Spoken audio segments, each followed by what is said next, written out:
حکومت پنجاب جو ہے وہ ایک ہی کام پر لگی ہوئی ہے کہ نہ کھیلیں گے اور نہ کھیلنے دیں گے، اور عام عوام جو ہے وہ ان کے منہ کی طرف دیکھ رہے ہیں اور اللہ کی طرف دیکھ رہے ہیں کہ یا اللہ ان سے ہمیں چھٹکارا عطا فرما، ہم نے کون سا جرم کیا ہے۔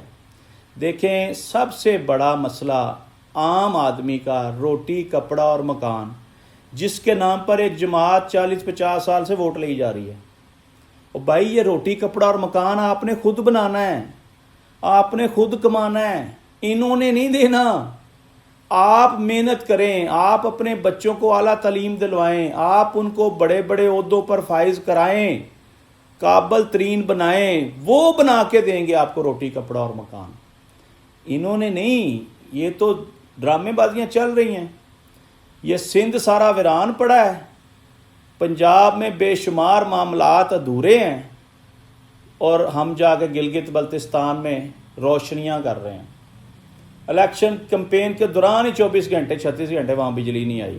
یہ ہے ان کا سسٹم، یہ ہے نظام۔ جو لوگ اپنے صوبے نہیں چلا سکتے، وہ ہمارا وہ آخری صوبہ گلگت بلتستان وہ چلانے کی باتیں کر رہے ہیں۔ مقامی لوگوں کا حق ہے، جو اس صوبے کے رہنے والے ہیں، ان کی حکومت ہونی چاہیے، ان کا راج ہونا چاہیے۔ ابھی دیکھتے ہیں کیا رزلٹس آتے ہیں، اور جو رزلٹس آ رہے ہیں نا، ان کو دیکھ کر میں ہنسی جا رہا تھا۔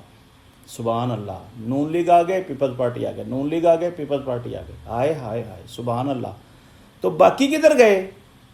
جو باقی جماعتیں تھیں، ہاں ایک جماعت اور بھی، استحکام پاکستان، یہ علیم خان صاحب والی جو جماعت ہے، وہ بھی سر کبھی آگے کبھی پیچھے کبھی۔